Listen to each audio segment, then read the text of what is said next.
Hey now, we are getting over, and I am the Silver King, Adam Silverstein, appropriately leading you through these hard times. Data with your WWE Hell in a Cell 2022 instant analysis. That's right, Getting Over is back once again, and we are here just minutes after WWE Hell in a Cell went off the air to break down everything that happened on WWE's latest premium live event, including one of the most insane main events I have probably ever seen in nearly 30 years of watching professional wrestling. We are going to get into all of it right now on this instant analysis. Very quick off the top, a reminder that the Getting Over Wrestling podcast. So please stop making me ask. Stop being marks for yourselves and go back to being a mark for me. Go back to being marks for the Silver King, Adam Silverstein, vintage Chris Vanini, who will join us in a moment. Head on over to Apple Podcast and Spotify. Leave a 5-star rating on Apple. Also, leave a review. Let everyone know why you listen and subscribe to this show and why they should as well. Hopefully you mention these instant analysis podcasts because we love doing them, and clearly you all love listening to them. Also, please do not forget to follow us on Twitter at Getting Overcast. You get to vote in polls, join our pre-show live Twitter spaces, and everything in between. Follow us on Twitter at Getting Overcast. This was a show that has left me as speechless as I've ever been at the end of a pay-per-view or premium live event, whatever the hell you want to call it. And we're going to get into it momentarily, but it would not be an edition of a Getting Over instant analysis if the Silver King did not open it by cracking a cold one. And we are rocking with a bottle for a change from Lexington Brewing Company, one of my absolute all-time favorite breweries. Trying a brand new one, Peanut Butter Stout. This is the company that makes Kentucky Bourbon Barrel Ale and all different types and variations of it. So I'm a huge, huge fan of it. I'm finally going to get to take a sip. Chris, welcome to the show. I don't know if you're drinking yet. I know you're still coming off of COVID, but if so, what do you have with you? Yes, I like Cody Rhodes. I'm fighting through adversity to drink alcohol tonight. This one from a friend, got it the other day from Austin East Ciders. It's passion fruit cider. Okay. I've heard very good things about this. A friend was in town and got me one of these, so I already opened it, but it is delicious. So shout out to Austin East Ciders. Bourbon-laced peanut butter stout for me. Hard seltzer for you. Just so we know where we're at here. A cider, I guess. No, it's not a seltzer. It's a cider. Okay, a cider, still a cider. Okay, come on. What are we doing here? Yeah. Look, there's also hanging over us a very big conversation to be had about lemon lime Gatorade. We are going to save that for Tuesday's show, but I just need to make something very clear. The Silver King did some research. I got my hands dirty. And Chris, you got it coming for you on Tuesday. That's all I'm going to say. All we're going to say is I saw some people on Twitter defended me, so I'll have that too. A lot of people defended you, and a lot of people are wrong and are going to get shown up big time by the Silver King on Tuesday's show. That's all I'm trying to say. Look, let's not waste more time, right? Let's get right into it. WWE Hell in a Cell instant analysis. We are going to break down every single match on this card, starting with the main event and then going down what were the most important matches, basically, is the way we're going to order it. And we start all of these instant analysis by going over our pre-show grades, a reminder of where we stood coming into the show. And we always wrap them up with our post-show grades. And very quickly before we begin, just wanted to remind you all that we already have an instant analysis from NXT in your house on our episode list, on our feed, wherever you listen to this podcast. And we have an instant reaction podcast from Friday with CM Punk announcing he would be out indefinitely after breaking multiple bones in his body. So third straight day with an instant analysis, instant reaction pod. That is what we at Getting Over do for you. Chris, the pre-show grades. I was at a B. You were at a B. We polled the Getting Overheads, our listeners, our followers on Twitter. And this is how they came in before the show. 8% A, 57% B, 31% C, and 5% D to F. That to me averages out to about a B minus. So they were less enthusiastic about WWE Hell in a Cell than we were coming into it. Which is fair. Look, we thought this was a better build than Backlash, a better card than Backlash with some more meaningful matches.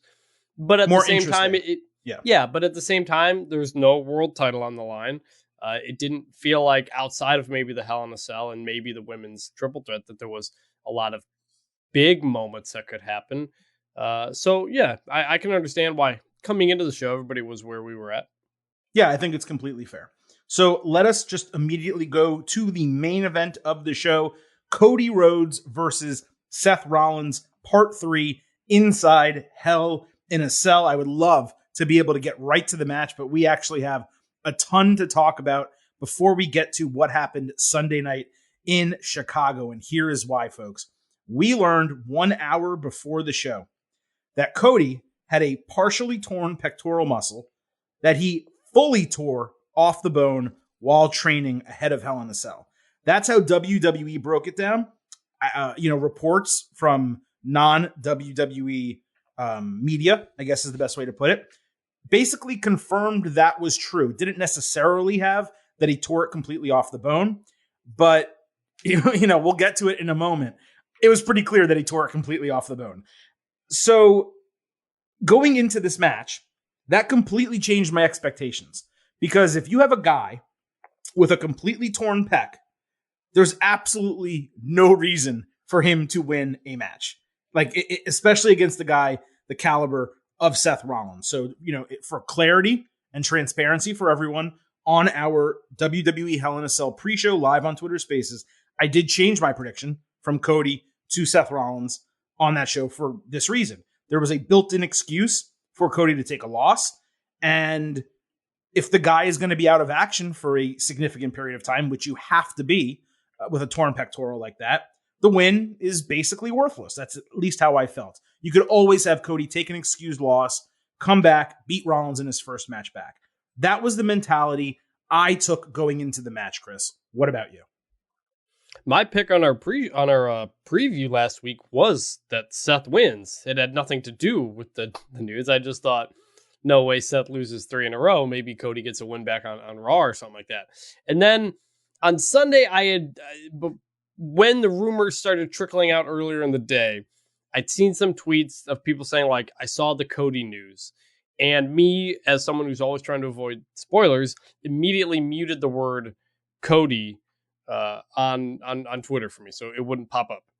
Then you and I are doing the pre-show on Twitter Spaces, and you mentioned the pec thing. I had missed WWE's announcement because I had it muted on my deal, and my thought was, okay, maybe he slightly tore it. They're going to exaggerate it, say he fully tore it because it's wrestling and yada yada yada.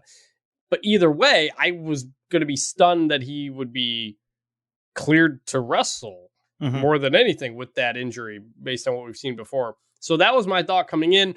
I had picked Seth beforehand. The injury to Cody going into the match made me think, well, certainly they're going to do Seth because Cody's probably going to be out for a period of time. Right. So it makes sense for Seth to get it.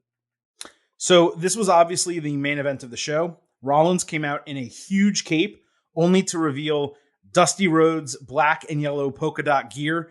I laughed my effing ass off. I cackled like Seth Rollins when he revealed that top tier troll stuff from Seth, just like the Shield entrance against Roman Reigns. Cody's pyro is at another level. He kept his jacket on for an interesting long period of time. And after he was fully announced, before they rang the bell, he took it off to reveal a massive, disgusting blood bruise across his right pectoral and down his arm and underarm. It looked gnarly as hell. You might even call it a horror show. And that is going to be a horror show. How do you like that, huh? Yeah, it was disgusting is what it was, Bailey. And the crowd was completely affected by it. They were stunned to silence. And if it didn't already feel like a major main event, despite a lack of championship on the line, despite the fact that it was the third time they were fighting, this reveal, it legitimately sent shockwaves through the crowd, through me at home. And I said, holy shit, I cannot believe he is doing this. Yeah, honestly, the first handful of minutes of the match, I kind of wasn't really paying attention because I was just absorbing it mentally, seeing everybody tweeting about it and everything going around there. Yeah. Any thought that this was maybe a small injury that they exaggerated for the sake of wrestling? Not the case. Clearly, no hiding that. Triple H tore his pec at a Saudi show during a match. During a match years ago, the Shawn Michaels versus Brothers of Destruction deal, and he tweeted a picture of it, and it was bruised and some blood and stuff around there. It was nothing compared to what Cody's looked like tonight. That was on another level. Well, you have to remember there's the bruising when it initially happens, and then a day, 2 days later. That's what we saw tonight. Yeah. Do we know what day it happened? We don't. And let me interject with just a little bit more information here before we get to the match, because I saw a lot of people questioning the bruise. I mean, these were not people who followed our Twitter account, but people who, I guess, replied because they saw the hashtag, so they decided to answer. I tweeted some information about what happens when you tear a pectoral, and there were probably 15 people that replied, "You're getting worked, it's makeup, whatever." Let me tell you something, okay? This was 100% real. like, there's not even a question. This was 100% real, what you saw on Sunday night. As for Cody's decision to wrestle, let me put on my white robe and my stethoscope here. When you completely tear a pectoral, what you're basically doing is completely separating a muscle from the humerus bone. At that point, you are not going to make it worse. It cannot get worse than that. It's like playing on a torn ACL. You can't make the ACL worse. What you theoretically could do is, by overcompensating for your other arm or your legs or whatever the case, you could theoretically injure another part of your body. But you're not going to make the injury that you've already sustained worse. It is 100% about pain management. So that is why Cody was medically cleared, maybe with a waiver. I don't exactly know what happens backstage, but it's why he was allowed to wrestle. And it's basically a 4-month recovery, no matter what you do. Was it smart? I mean, for me, no, of course not. It was ballsy. Yes. Was it old school as fuck? Yes. I completely respect it. I would probably have cried trying to lift my arm, let alone wrestle an entire match without shedding a tear. The guy's insane. I couldn't believe the match happened. And we'll get to the match in a moment. I couldn't believe what happened in the match, given the fact that he wrestled with a torn pectoral that looked the way it did. Yeah, this was a shoot in more ways than one, as in they probably shot him up with a bunch of Toradol or something to get through the pain or something, because that was ridiculous. Shout out Brandon Thurston on Twitter, who runs WrestleNomics, had a great tweet. He said, "I hope we all learned something tonight, and that is, if they say you're not allowed to blade, they can't stop you from bleeding internally." And that's basically what we saw. So, yeah, obviously, major props to Cody for going through that. He's a guy, who's a couple years ago pinned a guy in AEW while he was on fire after he put a guy through a flaming table, and he said that was one of the dumbest things he'd ever done. I don't know if this one is up there or not, but yeah, that was quite a sight to see going in this match. It really was. So let's get to the match, okay? Cody quickly hit a disaster kick, then gritted through a Cody cutter, selling the pain. He put Rollins in a figure 4, but Rollins reached under the ring to find a toolbox, which I thought was very funny that they pulled that out given the Fiend callback. And he attacked the injury with a kendo stick before literally driving it into the pec, the kendo stick. Rollins pounced Cody into the cage, worked him outside of the cage with the steel steps. Then he grabbed a polka dot weight belt with Visionary written on it and beat Cody's back with it. Rollins grabbed a table to a big pop from the crowd, which was calling for a table all night. And they chanted, "Thank you, Rollins," because of it. Very quick pause. When we immediately got disaster kick, Cody cutter, figure 4, did you think that they were possibly rushing through like the finish of the match just to like put on the match, make people happy, and then go home? Because I think one of the reasons why the crowd was so slow to react, in addition to being completely gobsmacked by the sight they had in front of him with Cody, is it felt to me like they were just trying to like do a 5-minute match to, live up to the booking and then get away from it. And I think everyone kind of felt like, oh, I'm about to be disappointed before what came next. Yeah, I think it took a bit for everybody to realize and feel and understand that they were going to be settling in for a real full-on match. A full match. Because how could you with what you just saw? Exactly. Cody tried to counter and powerbomb Rollins into that table, but instead he ate spinning forearms before falling off the table as Rollins frog splashed himself through it. Rhodes threw the weight belt out of the ring and grabbed a gym bag that had a bull rope in it. That's a huge callback for the entire Rhodes family. Obviously, he had multiple matches like that in AEW. He screamed for Rollins to strap himself in, and Rollins actually did it. Cody flipped him over and hit him with the bell for a near fall. Rollins then dragged Cody's injured pec into the ring post twice before removing the rope.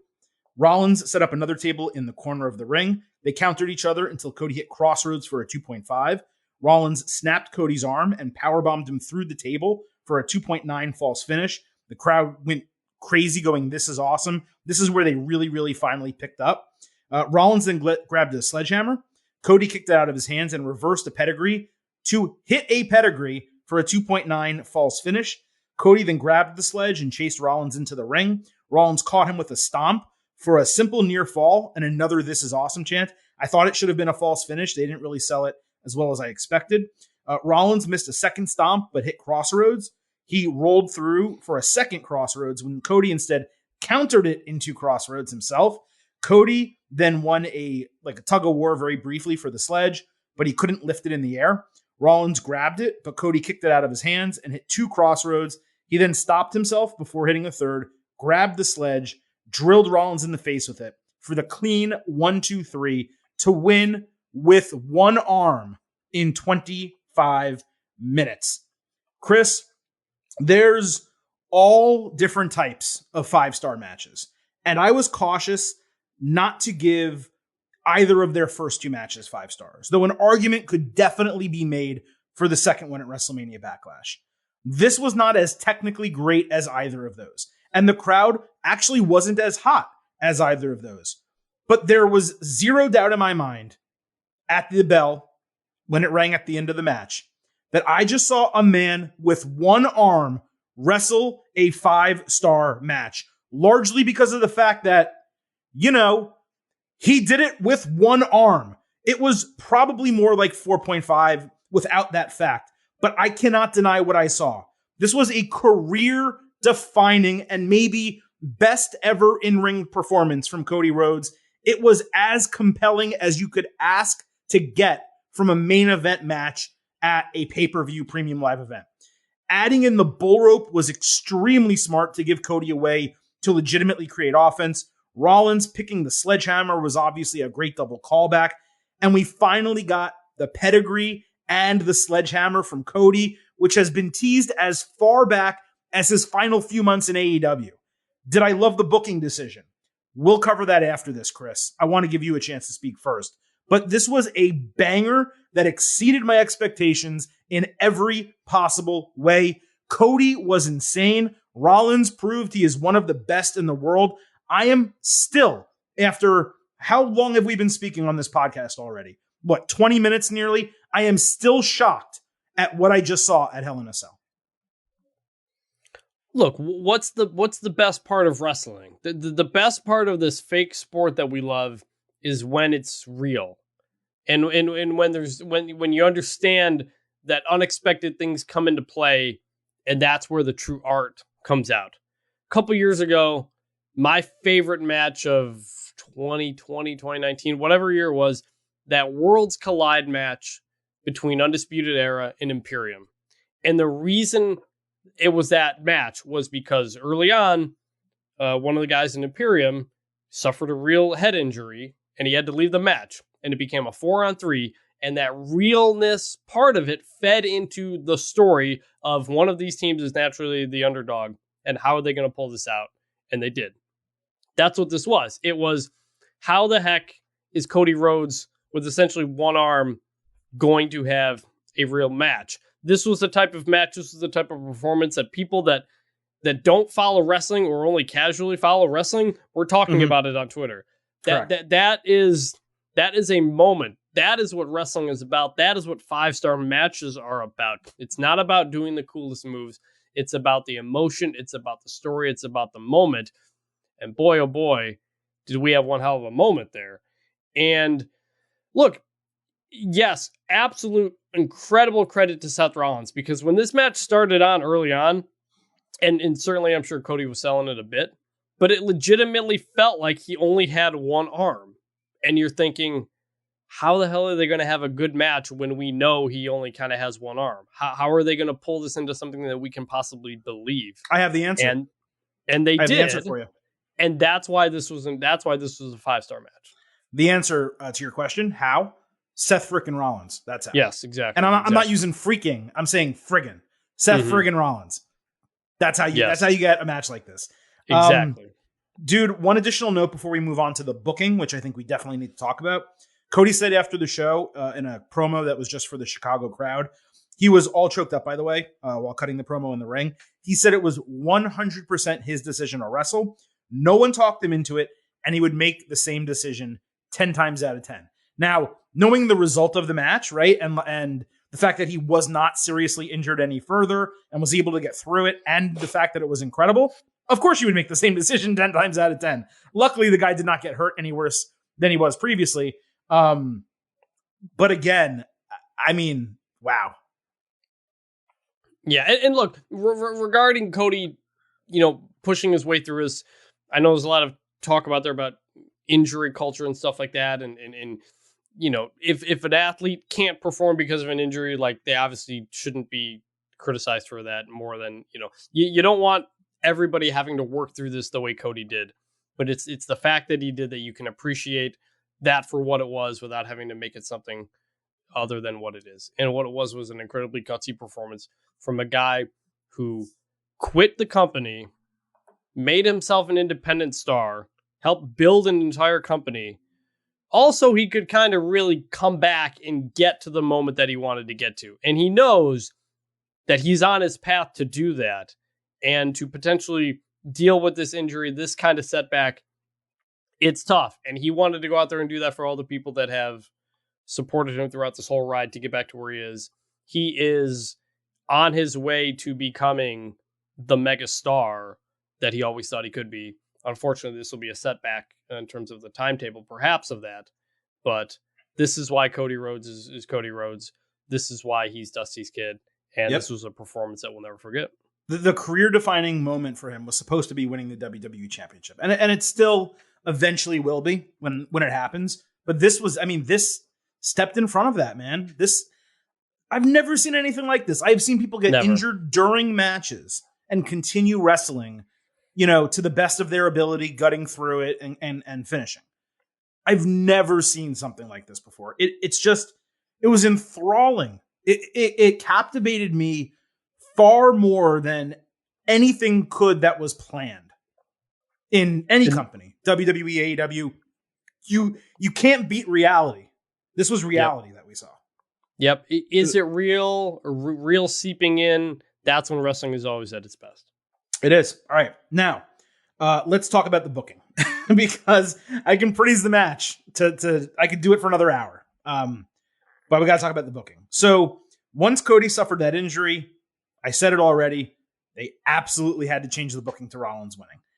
I cannot believe they literally allowed a one-armed man to win an ass-kicking contest. Like, that's actually what they did. And not only that, they did it over the number 2 wrestler in the entire company while allowing Cody to go 3-0 against him in as many months.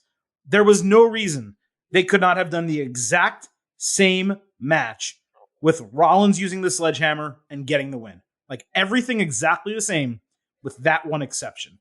And then when Cody returns from his injury, he immediately challenges Rollins and beats him, improves to 3-1, and gets the monkey off his back. People were tweeting me that Rollins was buried. No, Rollins was not buried. You literally cannot bury Seth. You just can't do it. But he is the top heel on Raw, and he did just get swept by Cody.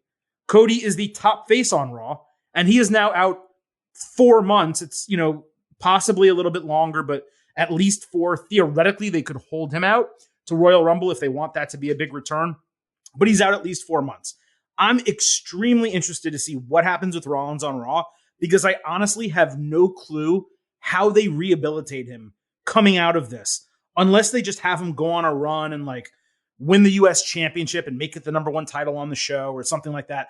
I don't know how they rehab Seth Rollins after losing to a one-armed Cody. They did not need to do it. It would have been just as good of a match. The reaction would have been exactly the same. That was the one mistake, the person that they chose to win. See, I disagree on that last point. Look, long-term booking, yes, Seth should have won. Even short-term booking, Seth should have won. But it's not the same moment if Cody doesn't win. And they wanted to go for the moment. And I can't blame them, because that's what wrestling is all about. But it does create the situation now of what do you do next? And you can rehab Seth in all kinds of ways. His character over the last year plus has been kind of crazy. You can just send him crazy in a different direction of some kind. He's gone through a couple shifts. You can just say this loss has driven him crazy, and he starts messing up shit backstage, beating up people. You can do it. He again, like you said, he's Seth Rollins. He can get back to the level he needs to be, honestly, very quickly. I think the larger issue, which we don't need to get into here, is the fact that there are no world titles.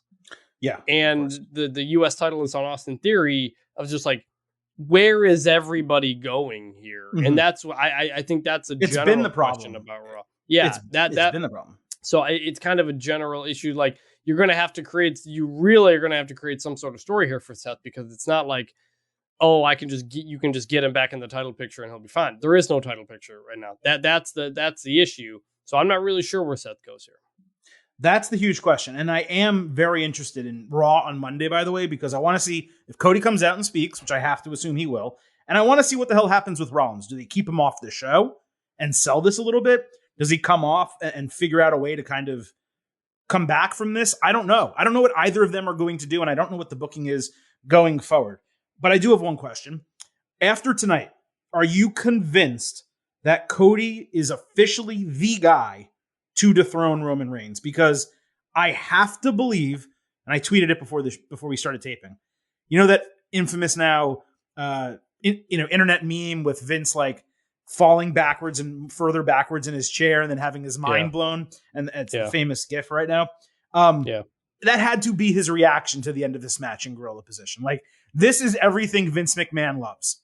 You know what I mean? And he's America. He's a legacy. A third generation second generation. I'm sorry, superstar. Big match. Gutted through an injury. Got a huge pop. Like, this is what Vince McMahon wants from his top babyface.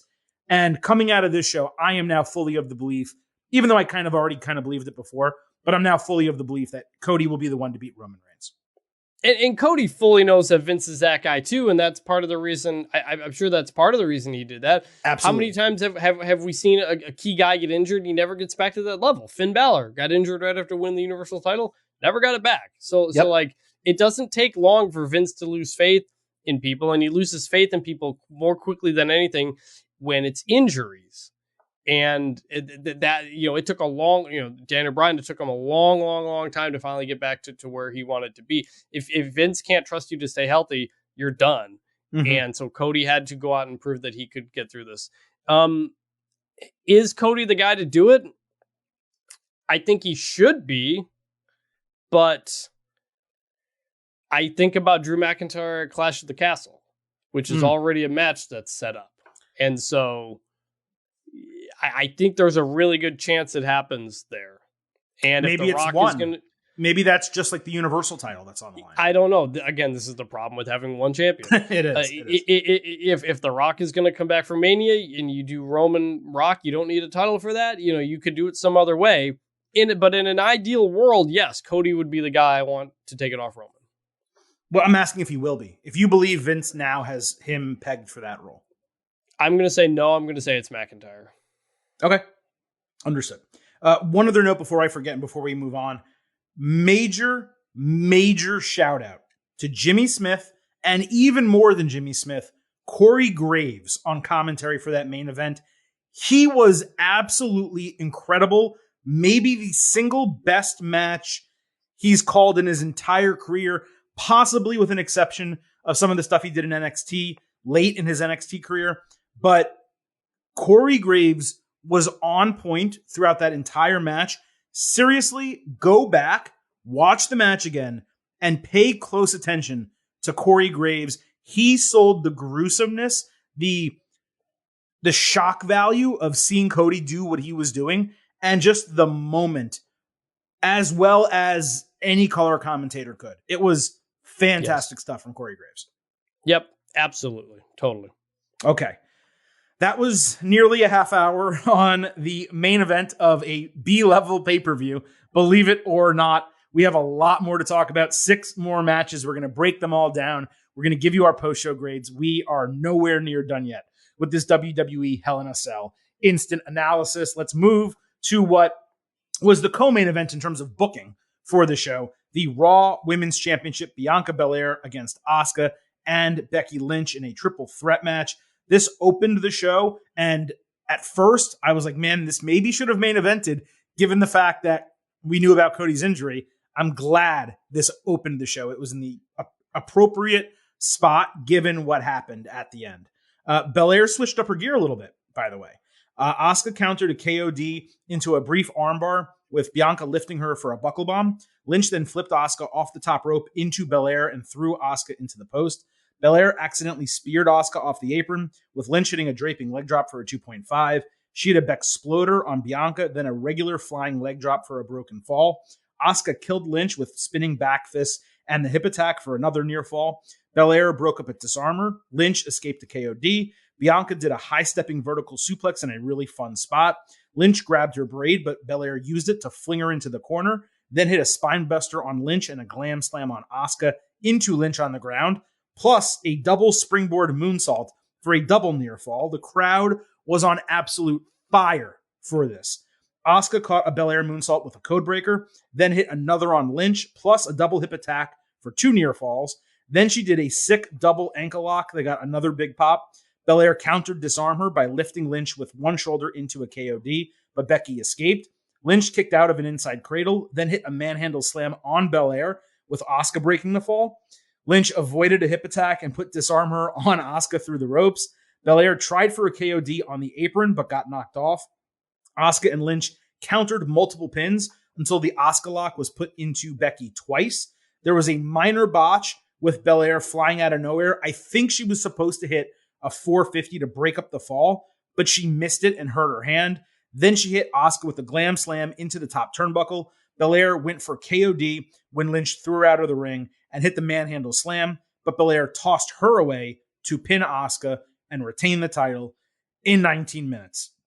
What an insane triple threat to open the show. This could have easily been the main event of most pay-per-views, let alone B-level shows. Belair retaining, it was obviously the right booking. I do wish Lynch was the one who took the fall, given she's the one who is supposed to be at rock bottom, as we've talked about, and Asuka just came back from injury like a month and a half ago. They did protect Asuka with the equivalent of her taking 2 finishers. Outside of that one late mistake, which I'm not even sure was Belair's fault, I think the 2 women rotated too far under the ropes and she wasn't able to hit it.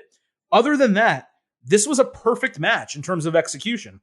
It was nearly a 20-minute sprint with nonstop action. I'm really stuck with my grade. I definitely need to watch it again. I'm making that very clear. I was between a 4.5A and a 4.75 A+. Another few minutes, a couple better false finishes, and a title change, and this is a 5-star match. So I'm right in between. I'm like probably a 96 or a 97 out of 100. This was really as good as it possibly could be. Yeah, I was thinking about 4.5, and honestly, I thought this was one of the best women's matches I've ever seen. It was great. Like it's not going to be remembered like that in the end because it was an opener on a B-level pay-per-view, and there wasn't a moment like a Bayley Sasha type of thing. Mm-hmm. But this was just non-stop folks pulling out moves out of nowhere, good false finishes in good situations. All three of them can go like hell, and they really got to show off. Asuka is so much fun when she's with people who can go with her. And that's what both of these women can do, and we really get to see her at her best. Bianca continues to look like an absolute stud when you just let her get in the ring and kick absolute ass. Like more than anything she can do to get over, to stay over, to be a star, is to just put on these banger matches and look like an absolute stud. I'm also surprised Asuka took the fall. She's taken now 3 falls in 3 weeks, I think. But it's Asuka, and kind of like Seth Rollins, it doesn't matter. I think it doesn't really matter, and I think everybody understands that. I think it's just kind of generally understood with her, partially because she's not a character who has to hit these lows and come back from these highs. She's just a dominant force, and that's always what she's been. So ultimately, it's not the end. But I do agree it would have been a better story to have Becky Lynch kind of hitting rock bottom a bit, and instead they didn't do that. So look, no title change at the end, so no lasting moment. But from start to finish, this was unbelievable match. And again, just technically, I think one of the most exciting women's matches, at least in WWE history. What's crazy is you have Asuka, who is among the GOATs. The Mount Rushmore of top 5 women's wrestlers of all time. She's probably there. Okay. Let's just be honest. You have Becky Lynch, who just a couple years ago was not only the number 1 woman in WWE, the number 1 wrestler, the number 1 superstar in WWE. And then you have Bianca Belair, who's compared to the other two, the neophyte in the trio, and she's the one getting the biggest pops and the loudest ovations over Becky Lynch, granted she's a heel, and Asuka. This match, you can't ask for more. Of course, yes. The one botch not being a botch. Sure. No, and it wasn't even that much of a botch. It was minor. It was minor. It was very minor. A situation where if you did the exact same match, but like Lynch was champion and Belair won the title, that would have gotten an even greater crowd reaction. And that would have popped it up to a no doubt A+.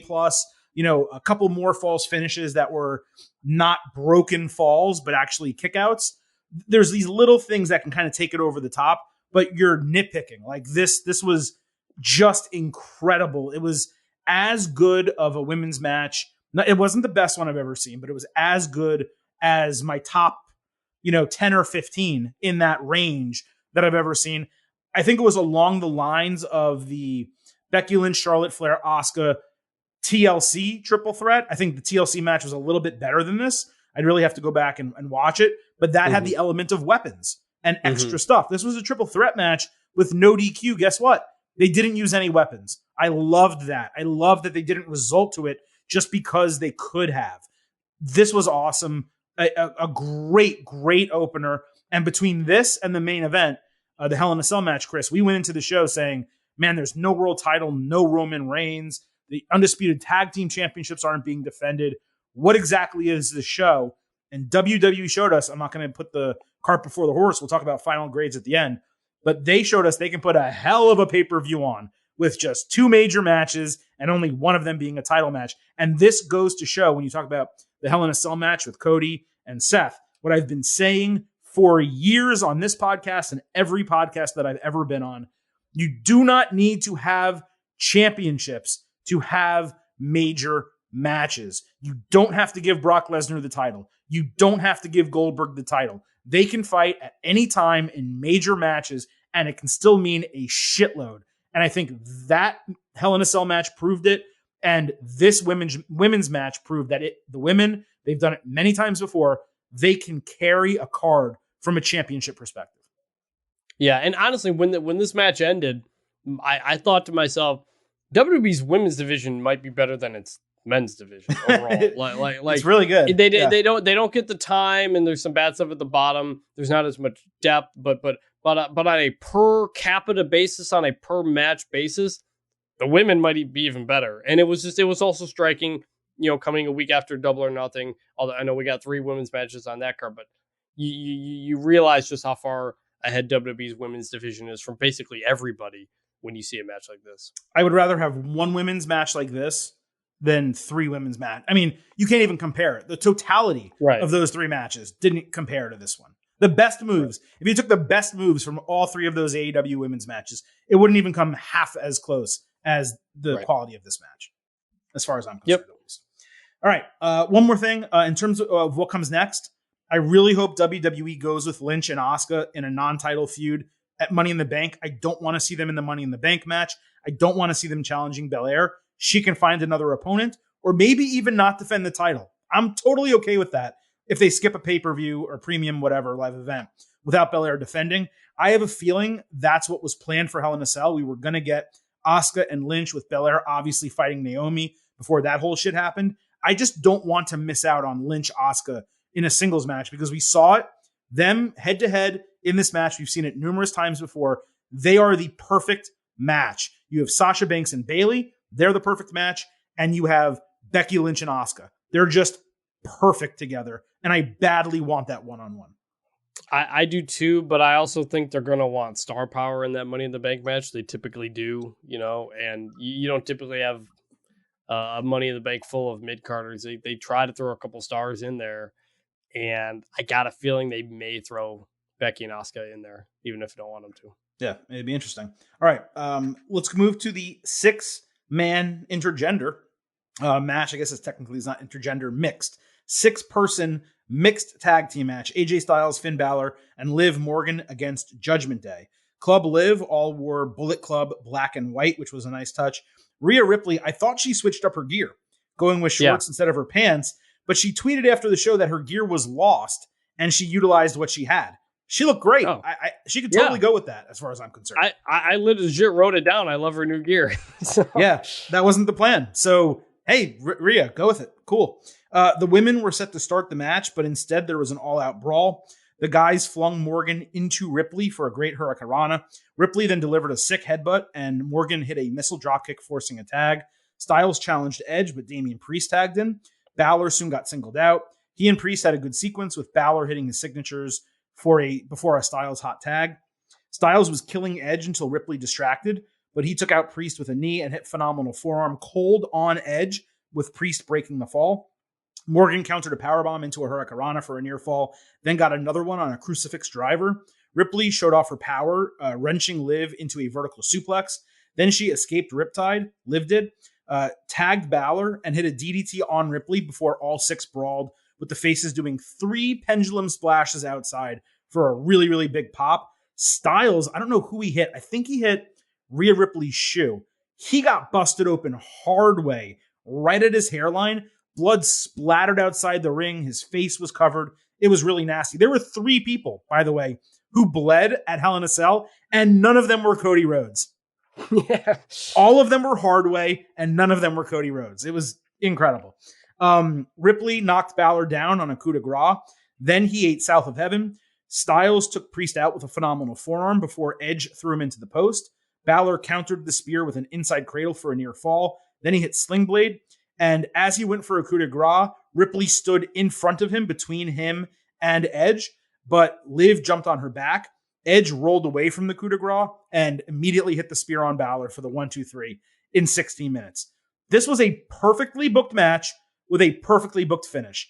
I suspected we'd get interference and a new Judgment Day member, but it was even better that they won clean by taking advantage of the mixed tag rules. I loved Balor selling the hell out of the spear all the way through the post-match until WWE cut away. I also loved that Liv Morgan, underdog Liv Morgan, was the MVP of this match. Mm-hmm. Consider, again, she was the MVP of a match that included Edge, AJ Styles, Finn Balor, and Rhea Ripley. That is amazing.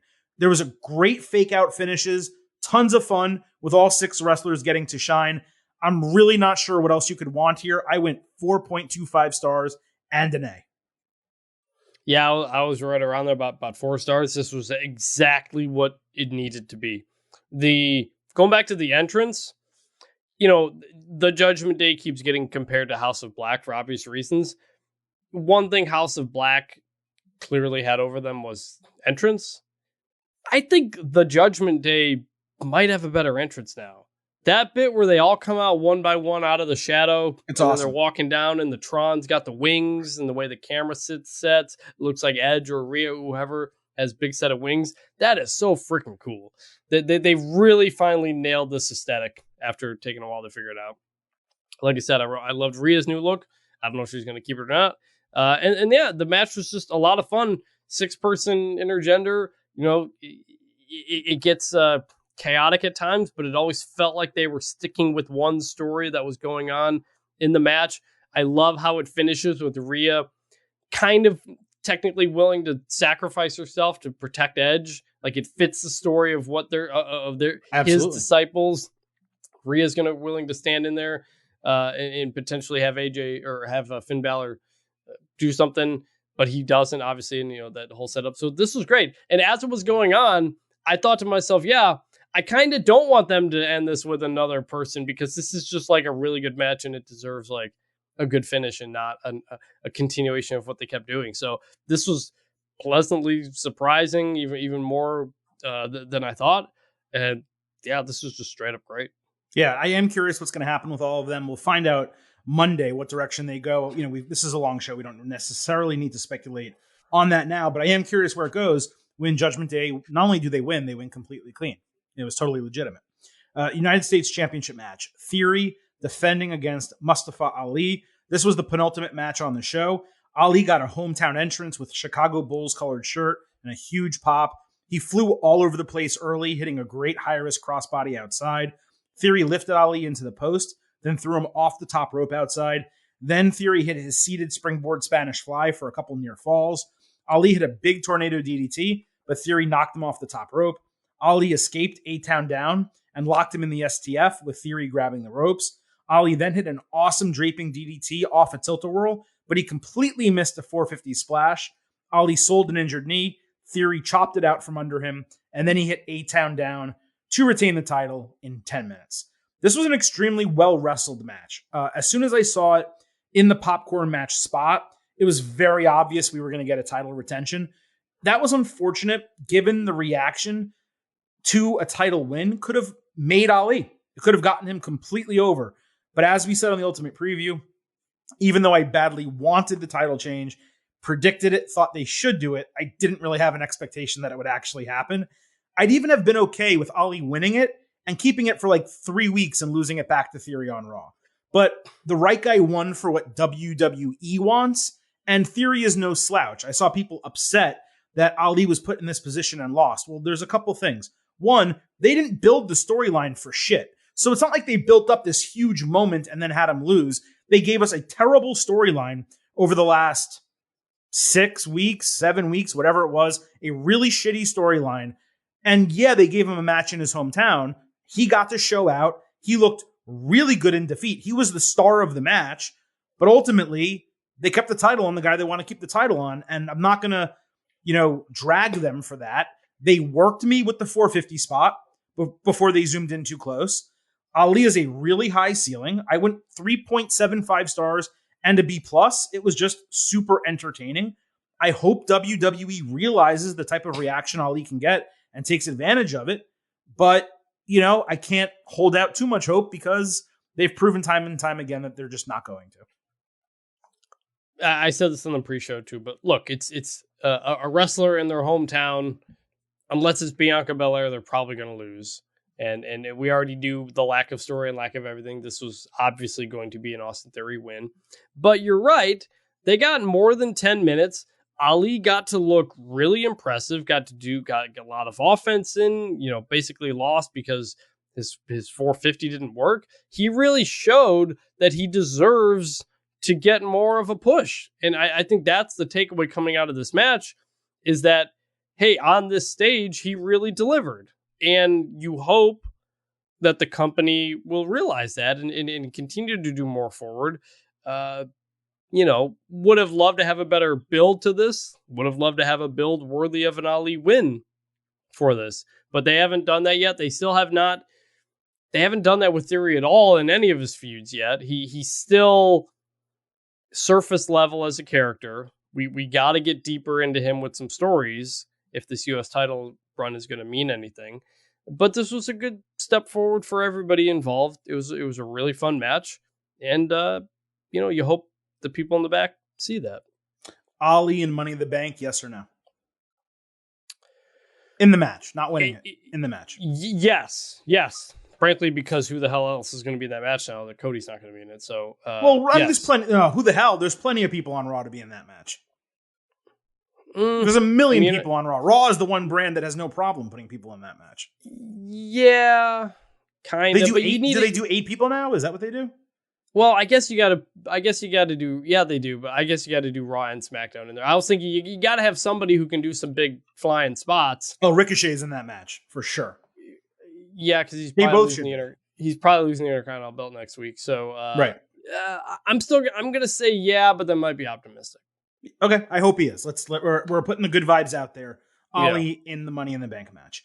Let's move on to the handicap match. Bobby Lashley against Omos and MVP. Cedric Alexander backstage tried to share a plan, but MVP cut him off, saying he's had too many chances. The Hurt Business is done forever. It would never, ever come back, and he needs to just get lost. That just made me think, as soon as he said that, I'm like, it's definitely coming back with Lashley, Alexander, and Shelton Benjamin. Like, that was the first thing I thought. There was also a diss track from MVP. It was first posted on social media, and to my utter surprise and shock, they not only aired it on the kickoff show, but they aired it on the pay-per-view as well. There's so many times WWE creates social media only things that are better than what we get on the product, and they never air it on the product. They actually did it here. It was fantastic. The rap wasn't great, but he had a couple really, really good lines about Lana and ECW that I enjoyed. Yes, that was really fun. I'm glad they showed it on the show. And as for the Cedric Alexander bit, my takeaway of MVP saying that the Hurt Business is dead was a message to the fans to stop saying, hey, we want the Hurt Business back. It felt like this was a straight up saying, folks, no, it's not happening. Stop talking about it. Okay. That was my read on it. But it's interesting. It's interesting given what happened, but it's interesting that we had different takes on it. As far as the match, Lashley got baited by MVP and dominated by Omos early. He knocked MVP off the apron and got up on Omos briefly before eating snake eyes and corner splashes from Omos plus MVP's running boot. Omos then shoulder tackled Lashley through the barricade in one of the most powerful versions of that move that I can remember. Like, the barricade exploded upon impact. Lashley got back in the ring at 9.5. He escaped MVP, knocked Omos off the apron, hit a huge spear on MVP in a really hot 2-second sequence. Cedric attacked Omos when he had the claw on Lashley's head. That left an opening for Lashley to run the ropes and hit a spear on Omos. MVP then missed another running boot as Lashley grabbed him, put him in the Hurt Lock, and won in 8 minutes to a massive pop from the crowd. While celebrating, Lashley grabbed the WWE Championship out of the crowd from a fan and held it high, walked up and down like one side of the ring, and then gave it back to the fan. This was a predictable finish given the pre-match segment, but there's no denying it was hot and the crowd loved it. They also went bonkers for the finish with a huge pop for Lashley. This was everything it needed to be. I was a little confused here because handicap matches are contested under tag team rules, which to me, I think historically means it is not no disqualification, to the best of my knowledge. So that means Alexander's interference should have won the match for the heels. So that was a logic gap as far as I was concerned. It is not a triple threat. It is not no DQ. That should have been a disqualification. But despite that, this was easily the best match of the series between all these guys. So I'm going to go with 3 stars and a B-. It may have even been a B without the telegraphing and without Cedric. I also loved Lashley grabbing the title from the fan. It wasn't one of the fake ones. It was like, one of the expensive duplicate championships. It was a great look for fans at home, and it was an awesome moment for the fan himself in the crowd. Very, very cool stuff. Yeah, so with the Cedric thing, you're right. Although I know sometimes there is some referee discretion on these things, and maybe they didn't think Cedric Alexander was enough of a threat for it to end the match, especially given the unique setup of the. I'm just talking it out to try to make an excuse. But, that would be the William Regal. That would be the William Regal explanation, which is a positive, by the way. Yeah. So, This was fun. Like didn't really know what to expect. It ended up being a lot of fun between the two. The MVP dynamic definitely added a lot more than just Omos and Bobby Lashley, and it was fun. It was definitely worth the time. Didn't drag for that much. I think it was the shortest match. Yeah, 8:25, shortest match of the show, which makes sense, and it was good. And so you mentioned the stuff with the title. So Lashley wins, and they let it linger on him for a while, and they did, the crowd's cheering him, and they're showing the crowd cheering him. He's doing all these things. They're showing you and telling you a story just by keeping the camera on him. The same way they did the same thing with Judgment Day, when they beat Finn Balor at the end. You gotta let these moments at the end breathe for them to have an effect, and that specifically is one of my biggest criticisms of AEW. And what we saw at Double or Nothing is that matches would end, you'd have a big thing, and then you're just on to the next one. And nothing gets to breathe, nothing gets to feel impactful. You got to let it sit there for a minute. The Lashley deal, the end of the Judgment Day, it felt bigger because we stayed with Lashley, similar to when a sports team wins a championship and you don't immediately cut to the studio. You stay at the stadium, you watch the fans react, you watch the team react, you let it breathe for a little bit. It feels like a bigger deal when you do that. And I thought that was a very good production decision by WWE that makes Bobby Lashley now feel like, hey, with Cody Rhodes out, maybe Bobby Lashley is going to get back in this picture now. They've made him right back into a main eventer with that. I totally agree. It was perfect. Yep, exactly. Absolutely perfect. Okay, let's move on. 2 more matches left. Kevin Owens against Ezekiel. Zeke caught Owens blind with a knee after the bell, then landed a huge elbow drop for a 2.8 just 1 minute into the match. I will admit they got me here. I was like, are they really going to squash Kevin Owens? Like, I thought there was a chance that's what was going to happen. Owens went on a run from there with a ton of offense, including a moonsault off the middle rope for a near fall, as Zeke got busted open hard way. Owens hit a tornado DDT, but Zeke got knees up on a senton bomb and hit a spine buster for a near fall. Owens caught him with a pop-up sit-down powerbomb for a near fall. I don't think I've ever seen him do that move. KO super kicked Zeke off the ropes and hit a cannonball, screaming Elias, and then hitting the stunner for a clean 1-2-3 in 10 minutes. Now, this probably should have been like a Raw main event, but for a long-running feud to end on a B-level show, it was appropriate as an undercard match. Most importantly, it was booked perfectly, with Owens winning squeaky clean. This is what I said on the Ultimate Preview. I said it again on the pre-show. Heels need to be able to beat and dominate guys that are legitimately under them without bullshit. And we got that here. You know, Owens was coming off the Steve Austin stuff. He's been on the tail end of this feud with Zeke getting up on him a lot of the time. The guy is a main eventer in WWE. He's at least upper mid-card / main event caliber, and you need him to win matches like this. So the booking was perfect. I went 3.25 stars and a B for the match. The ceiling wasn't much higher than that, so I feel like they hit the ceiling. Yeah, it was exactly what it needed to be. But not only did Kevin Owens win clean in the way he needed to, but Ezekiel got to look pretty good. I mean, he got offense in. The jumping knee looks great. The elbow drop looks great. You know, he looks like a formidable opponent, even if he lost. So there's reason to pay attention to him moving forward in terms of his wrestling ability. Kevin Owens was just better.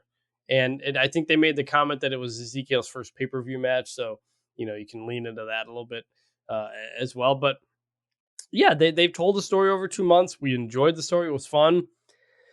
Kevin Owens can and should move on to bigger and better things. What those bigger and better things are, again, I don't really know at this point.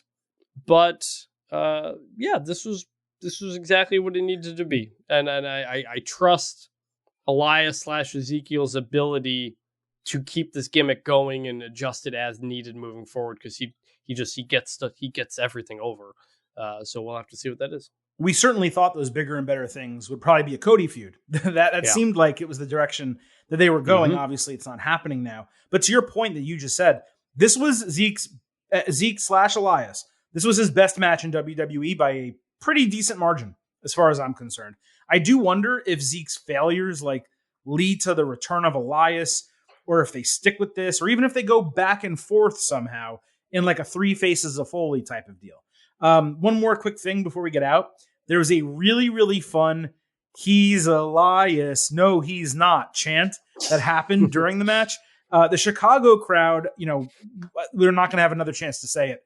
It was incredible. Hell in a Cell was sold out. The crowd was on fire all show, to the point that I actually had a couple people, when I was like praising chants from the crowd, I had 2 people tweet me, "Oh, WWE's inserting audio. It's fake."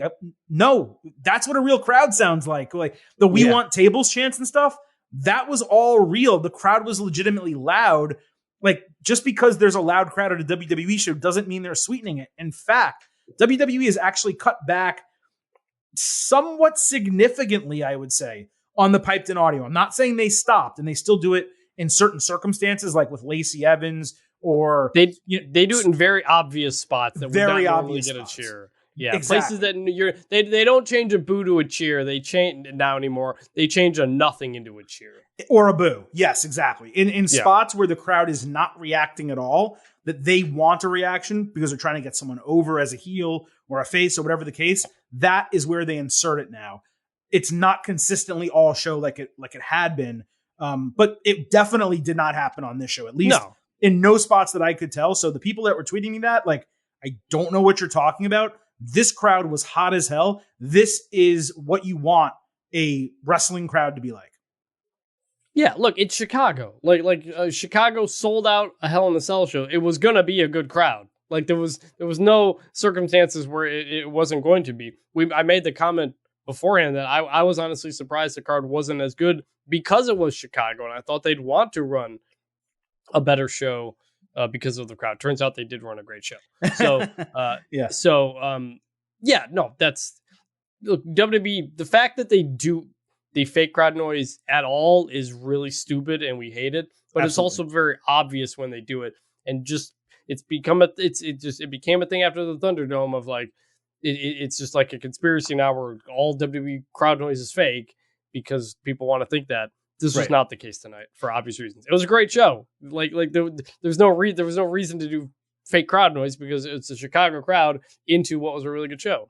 And by the way, WWE is not the only company that does that, because if you ever watch any taped AEW show, or Rampage, or a Battle of the Belts or something like that, they sweeten the crowd as well. And it's blatantly obvious on the AEW shows. So it's not a WWE only thing, but more importantly than that, it did not happen here. And even if it did, like, I couldn't even tell you where it happened. That's how good the crowd was all show.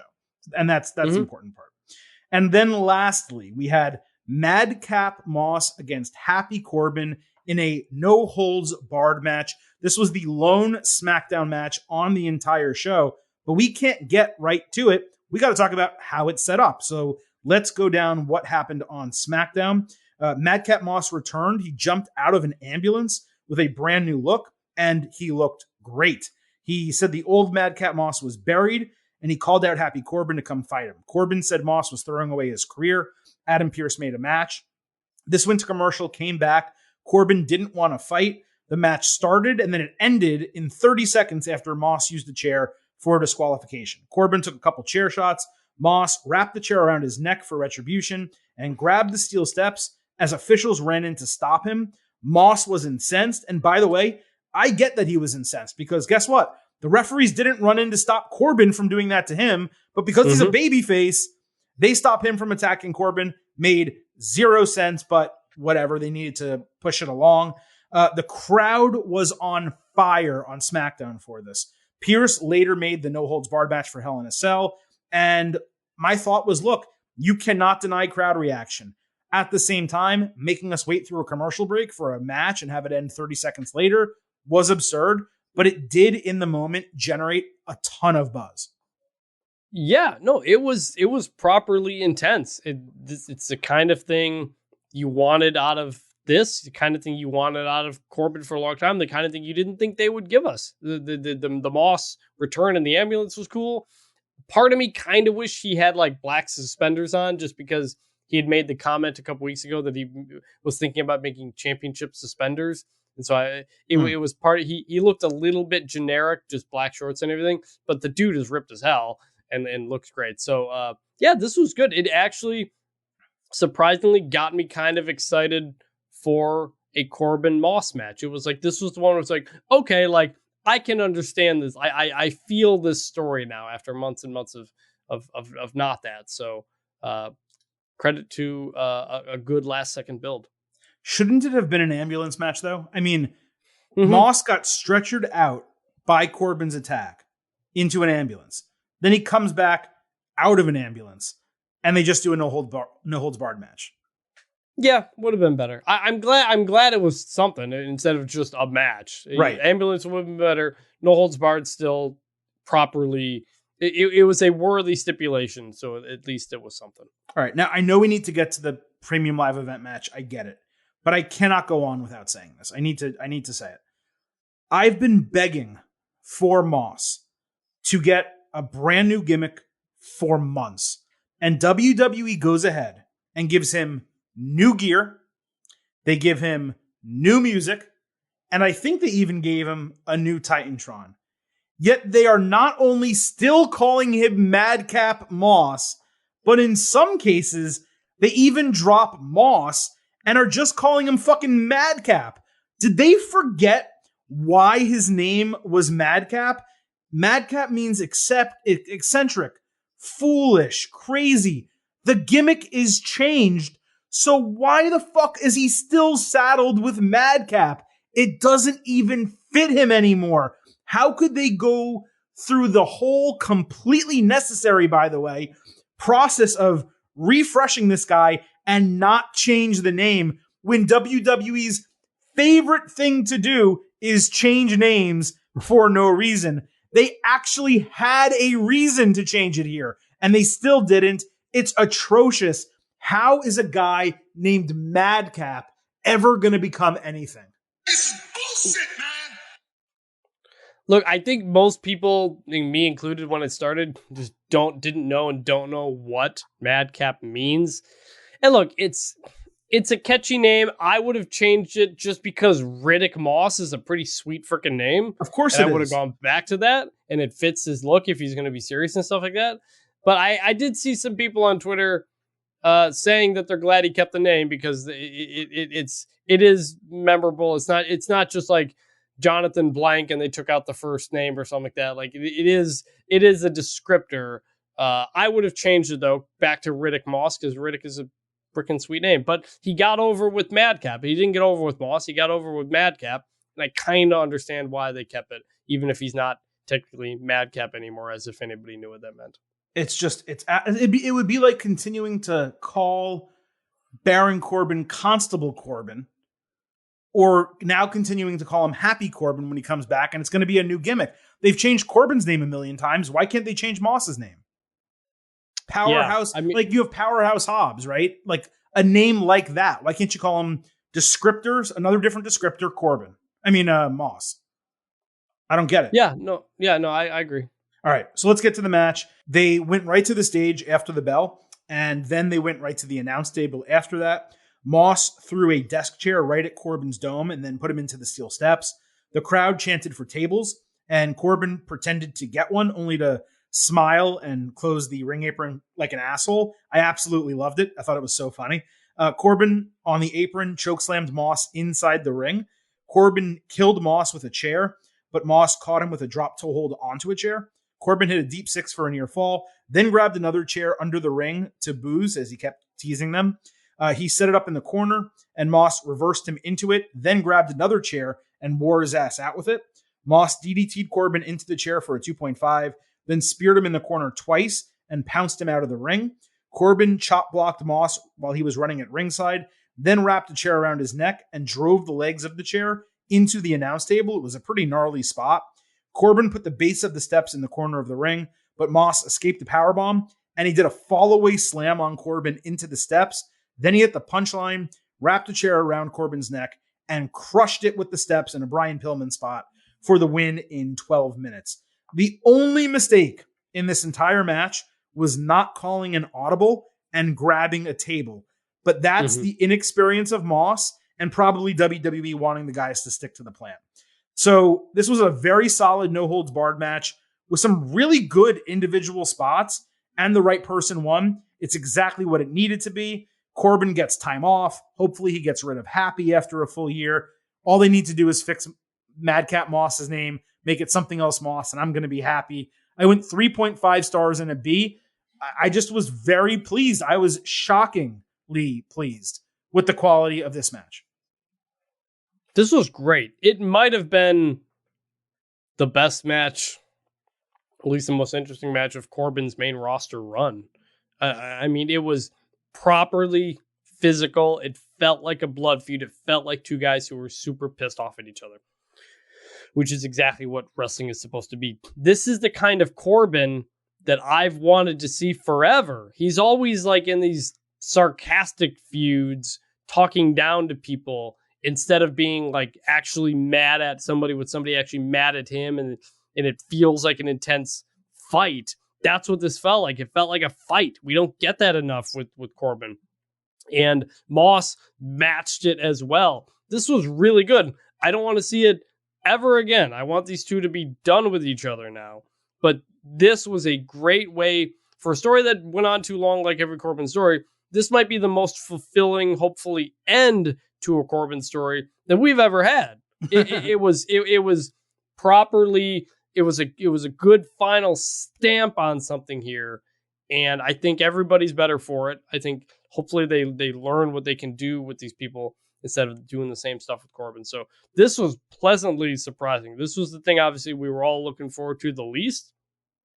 I enjoyed the hell out of this. Credit to both of the guys involved. They put on a hell of a match. They absolutely did.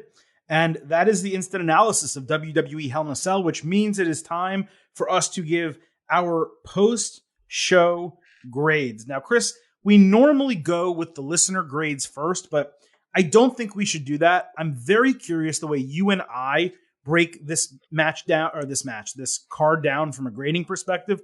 And then I want to go with the listener grades at the end. I always allow you to go first. So what is your final grade for WWE Hell in a Cell? Allow me to remind everyone, you and I were at B's entering the show, and the listeners getting overheads, our followers on Twitter, were at a B- as your pre-show expectation grade. So with that, Chris, what is your final grade of Hell in a Cell? I'm a little torn here in a way that I did not expect to be torn. Okay, break it down. I figured best case scenario, you maybe get into the A- range if everything is great. Everything is really solid. And that's what we got. You notice we went through this card. We loved every single match on the card. There was nothing that felt like a waste of time. Everything was good. Every match, every individual match grade that I gave was between 5 and 3. There was no C's on the whole show. Everything did. Nothing felt like it was not worth. I was engaged as if you're the whole time. But it doesn't have a world title. Doesn't have a world title match or a change or something like that you typically need for it to get into that A range type of show. One of those big kind of, you expect it's usually around the world title match. And then Cody pulled off his jacket to reveal that Bruce has. And we ended up with a moment. We ended up with a 5-star match. We ended up with one of the most compelling match stories we've had in a long time. And somehow, I can't believe I'm saying this, and it might be a little bit heat of the moment. Mm-hmm. I'm going to give this an A show. Wow. Okay. I'm giving it an A. Okay. How about you? So I think everything you said is accurate. It's a good evaluation. You know, if I averaged out my match grades, let's say I had a 5, a 4, something between a 4.75 and a 4.5. I'd have to go back and confirm it. A 4.25, a 3.75, a 3.5, a 3.25, and a 3. I basically had every single possible grade that you could give in between the 5 and 3. I hit the whole thing. And that definitely averages out to an A, or the A range. There's no question about it. But I do think the bottom half of the card was a little bit too weak so the storytelling was good, but the match importance was only so much, right? Like there were two great matches on the show from a storytelling perspective, from a booking perspective. That was the main event and the opener. Everything else on the show was kind of like a match that you totally could have seen on Raw, but was put on a pay-per-view and over-delivered. We got a better match on the pay-per-view than we would have with the equivalent match happening on Raw. So I'm definitely in the A range, but I think I need to be at like A minus. It's splitting hairs. Just like I said with the women's match where I gave a number grade instead of a letter grade, I'm probably at like a 93, 94 out of 100. So right on the border of very low A, very high A minus. But you're splitting hairs, I think, when you get to that point. This was an A pay-per-view, like the A level, right? It was a, you're getting, I'm trying to think for a GPA standpoint. I don't think for GPA they give you parts of points, do they? Like you get a 4.0 in a class or a 3.0 in a class, right? So this was an A. You get 0.5s and stuff like that in college. You get 0.5s. I thought that's only when it averages, I thought. Like I thought an A is a 4 in college. Like anything in the A range is a 4. Anything in the it's been so long since I've been in college. It has been so long. We're so I forget. Old. I think it just averages out. I know in high school with AP classes you get all those extra points, but all right, regardless, let me get away from the actual the college grading. I don't even mean to get into that. I have my own scale. I'm giving it an A minus, a very, very, very high A minus. I'm going to watch the show again, over the next day or so. I'm definitely going to rewatch Cody Rhodes and Seth Rollins tonight before I go to sleep. And I wouldn't be surprised if I'm at a full A by the time I do that. But right now I'm at A minus. You're at A. One thing I'll respond to you, and it is regarding that bottom half of the card, where you are right. These are matches you could see on Raw, but, and this is why this mattered so much more to me than Backlash, was that tentatively it feels like we are done with Bobby Lashley and Omos. We are done with Madcap and Corbin. Yes. Unsure about Judgment Day and unsure about Not done with that. But we had stories end here. So and they ended on good notes. That is a factor in my grade. And I think I gave Backlash a B. I did not care for Backlash because none of it mattered, and we knew it was all going to top to bottom. None of it really mattered. Even the low card stuff on this card mattered because it seems like it is the end of the feud, and to me that was a factor as well, that they ended these feuds on high notes, and I think that was important to note. I think whether you give it an A or an A minus, whether you agree with me, agree with you, the point is it exceeded expectations massively. Massively. Like Backlash exceeded expectations by a little. This exceeded it by a lot. And the listeners are Getting Overheads, our followers on Twitter at Getting Overcast. They agreed. There's technically 14 minutes left on the poll while I'm reading it, but 67% A, 29% B, 2.5% C, 1.2% D to F. If you graded this a D or an F, go F yourself, okay? There's no way. You can't. It's impossible. It's a troll grade. So that averages out to an A minus. The 2/3 basically an A, 1/3 a B. That brings you to an A minus grade. And I think everyone being in agreement that this was an A show to whatever degree you believe it was an A show, that's really what matters. WWE went out once again with a card that seemed lackluster. We had hopes for it, but not necessarily the highest hopes. And somehow, once again, they completely over-delivered with a very, very worthwhile premium live event. And they got to get credit for that. It was a great show, and I am very much anticipating Raw on Monday night, mostly because of the Cody and Seth stuff, but I want to see what's going to happen with the women's championship picture. I have no idea what's going to go down. I want to see who steps up as the next United States Championship challenger. What's going on with the entire tag team division? I have absolutely no idea. What's Kevin Owens going to do next? What's Bobby Lashley going to do next? Is there going to be a new member of Judgment Day? I actually want to watch Raw like more than I normally do because they've ended a pay-per-view or a premium live event with enough intrigue to say, hey, go watch that product on Monday. And that's doing so, by the way, without a cliffhanger. Yes. And we're moving into now what was supposed to be stadium season. This was supposed to be a stadium show for Money in the Bank. SummerSlam Stadium Clash at the Castle, Saudi show. You know, we got through that post-WrestleMania period was a clear, obvious lull with a lot of things on the back burner, a lot of mid-card stuff leading pay-per-views and shows because they were trying to save it up for Stadium Summer, essentially. And so now's the time to move forward into that. You like I said, you ended a lot of stories on this show. You ended Lashley and Omos. You ended Cody and Seth. You ended, hopefully, Madcap and Corbin. So now these feuds that have been going on for a while, since WrestleMania, really, all of those, now this is the step into the next thing. And I'm curious to see what that is. Now, I did post a bonus poll on our Twitter account, which I never do. I try not to compare WWE and AEW. And I hope that you haven't seen the results. Have you, before I read this? No, I've not. Okay. So I asked very simply, what was the better show top to bottom, WWE Hell in a Cell or AEW Double or Nothing? And I did give a disclaimer.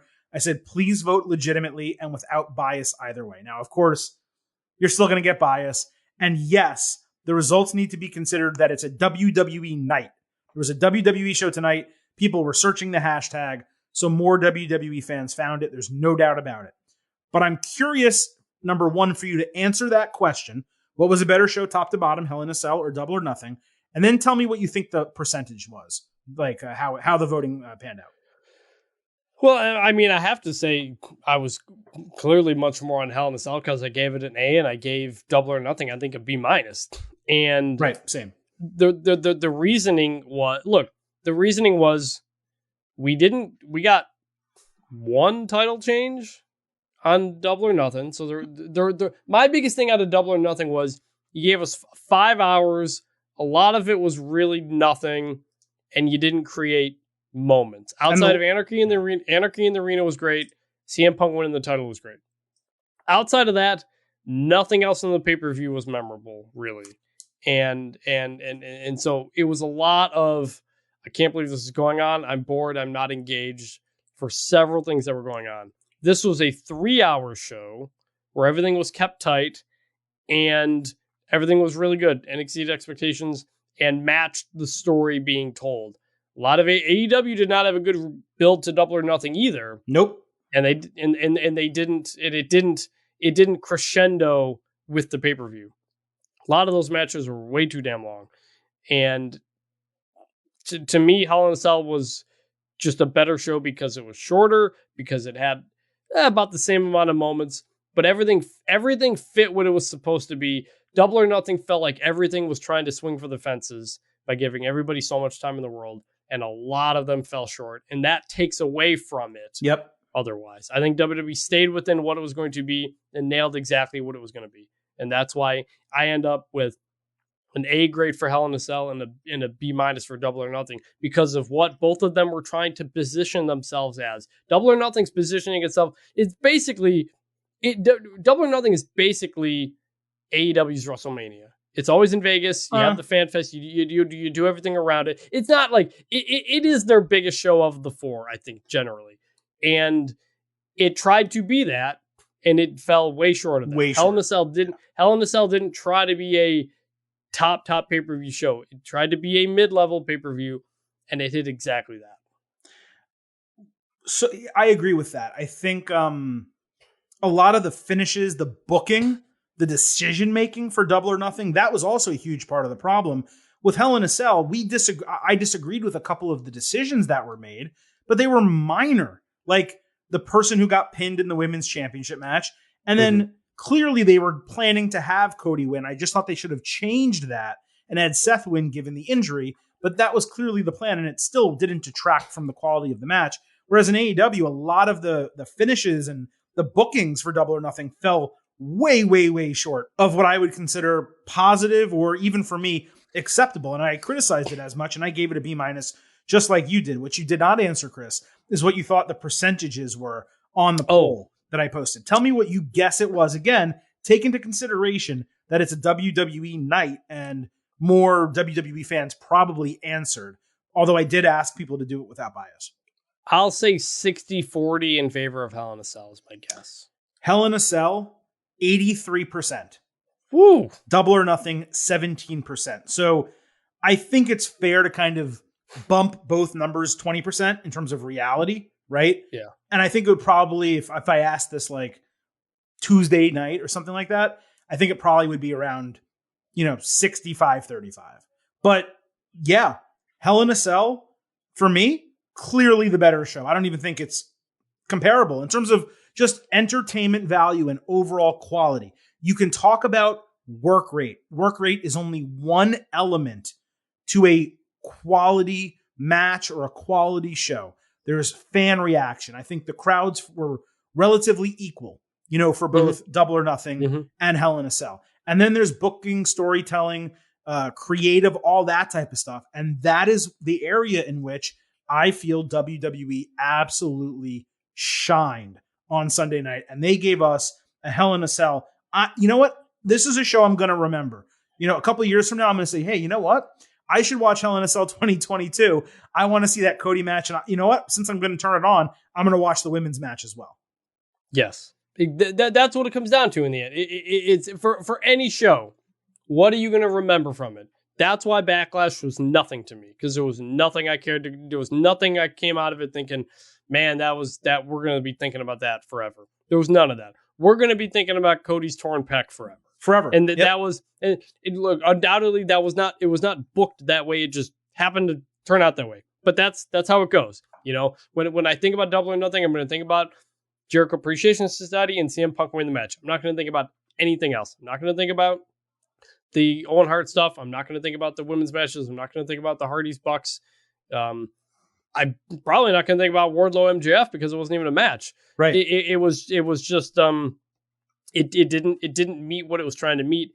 Hell in a Cell met exactly what it was trying to meet. And that is a credit to WWE. Has generally done a good job on these pay-per-views ever since the Thunderdome, really. They keep these to 3 hours. Yep. They don't overload the cards. I just wish we could get some world title matches on these things. But other than that, they've got the pay-per-view recipe down. And by the way, for any first-time listeners of this show, this is not a show that compares WWE and AEW. That is not actually what we're about. It's just tough when there's two pay-per-views, premium live events in literally 7 days apart from each other. Yeah. That one of them, I don't necessarily think Double or Nothing is a WrestleMania, like you said, but it is fair to call it a major show for them, especially given they usually only have 4 pay-per-views per year, against a B show ahead of Stadium Season, what you're talking about, that doesn't have a World Championship or Tag Team Championship match on the card, only had 2 title matches with no title changes. Given the circumstances of all of this, it was worth comparison on this particular show because that's how much, for me at least, Hell in a Cell stood out. And we did feel like it was necessary to kind of go down that path here. So look, that is the WWE Hell in a Cell instant analysis. Let me please remind you that we have NXT in Your House instant analysis on our podcast feed. Now that you're done listening to this, go ahead and listen to that. Also, CM Punk out indefinitely, an instant reaction to that. Also on the podcast feed, all shows taped since Friday night. 3 instant analysis reaction shows in as many days. Be sure to listen to them before wrestling begins this upcoming week. But when it does begin on Monday night with Raw, here is our schedule for next week. We will be back on Tuesday with our latest WWE episode. There's a ton still to talk about from SmackDown, along with everything that happens on Raw on the first show after Hell in a Cell as the build begins for WWE Money in the Bank in exactly 1 month's time. And then we will be back on Thursday talking all things AEW. There's a lot of stuff that happened on Rampage, along with Dynamite as the company begins, or continues, I should say, building for the Forbidden Door pay-per-view with New Japan at the end of the month. This was an awesome show. Thank you once again to Vintage Chris Vanini for joining me. Before we get out of here, I do need to remind you that the Getting Over Wrestling podcast. It's all about Defiance. So head on over to Apple Podcasts and Spotify. Leave a 5-star rating on Apple. Also leave a review. Let everyone know why you listen and subscribe to the show. And please give them reasons to do so as well. The reviews, the ratings, they help us so much. Please, please, please leave those 5-star ratings and reviews for us. Also, do not forget to follow us on Twitter at Getting Overcast. That's how you can participate in the polls that we reference now 3 times on this particular show. You can also join our live audio shows ahead of premium live events and pay-per-views on Twitter Spaces, and we tweet live during every major American show. Thank you all so much for listening to the WWE Hell in a Cell Instant Analysis edition of the Getting Over Wrestling podcast. I will see you on Tuesday and then Thursday, but at this time, the Silver King is going to leave you with just 3 final words. Bye for now.